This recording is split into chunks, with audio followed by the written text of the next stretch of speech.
How the trade war is changing minds in a Senate battleground. In this June 14, 2018, photo, Democratic U.S. Senate candidate and former Gov. Phil Bredesen, left talks with David Womack, a farmer and former American Soybean Development Foundation president, during a visit to Farrar Farm in Flat Creek. 10. Trade and tariff concerns are roiling high-profile Senate contests across Tennessee, Missouri, Indiana, Pennsylvania and even North Dakota underscore states where Republican candidates are being forced to answer for the trade policies of a Republican president they have rallied behind on virtually every other major issue. Bredesen faces Representative Marsha Blackburn, R10, in the November election for the seat of retiring Republican Senator Bob Corker. AP photo, Jonathan Matisse, Nashville, Tennessee. AP, Jimmy Tosh's sprawling hog farm in rural Tennessee is an unlikely battleground in the fight for control of the U.S. Senate. Yet his 15,000 acres, 6,000 hectares, 2 hours west of Nashville showcase the practical risks of President Donald Trump's trade policies and the political threat to red state Republican Senate candidates such as Tennessee's Marsha Blackburn. Tosh, a third-generation farmer who almost always votes Republican, said he's voting this fall for Blackburn's Democratic opponent, former Gov. Phil Bredesen, in part because Trump's trade wars are hurting his family business, a sizable one with some 400 employees and 30,000 pigs. The cost of steel needed for new barns is up, Tosh said, and the expanding pork market stands to suffer under new tariffs. This tariff situation has got me very concerned, Tosh told the Associated Press. I just think Bredesen would be better on that situation. He said Blackburn has shifted toward the center on tariffs, but in my opinion, it's a little late and not far enough. Similar concerns are roiling high-profile Senate contests in Missouri, Indiana, Pennsylvania and North Dakota and forcing GOP candidates to answer for the trade policies of a Republican president they have backed on almost every other major issue. In 2016, populist attacks against free trade defined Trump's political rise. Now, as he sparks an international trade war 4 months before the midterm elections, few policies could be more problematic for Trump's allies in pivotal Senate contests. The Trump administration imposed a 25% tax on $34 billion worth of Chinese imports on Friday, and China is retaliating with taxes on an equal amount of U.S.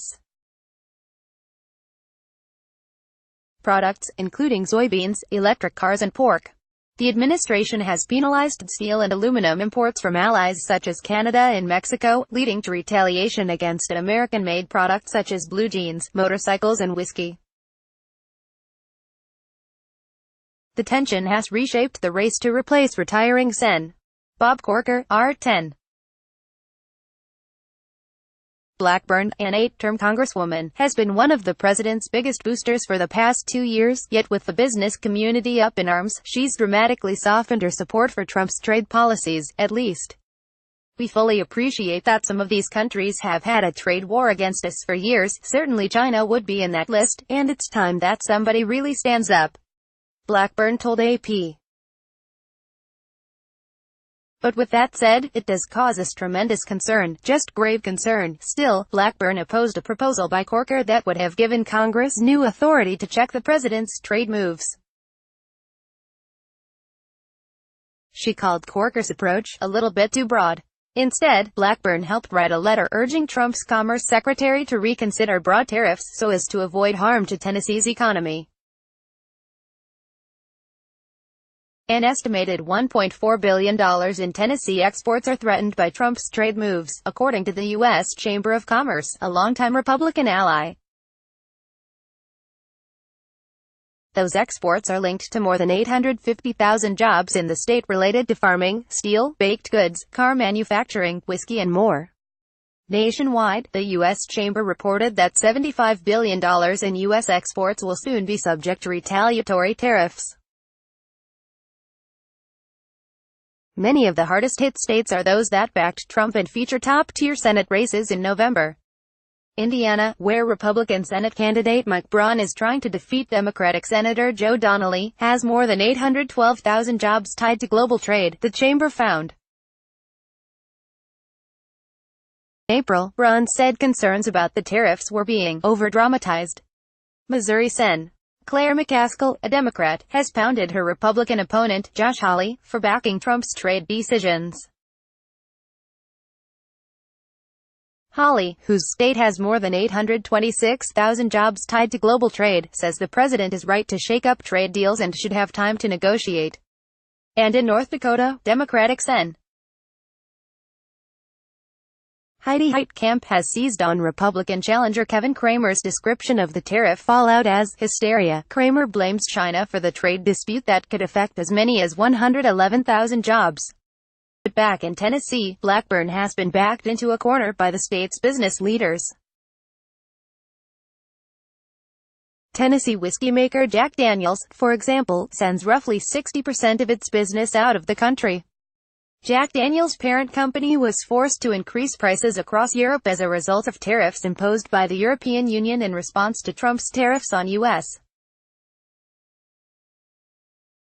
steel and aluminum. Shares of the company dropped sharply last month after Mexico announced plans to impose a 25% tariff on whiskey in response to Trump's moves. Tariffs such as these, they can only do harm, said Jack Daniel's general manager Larry Combs.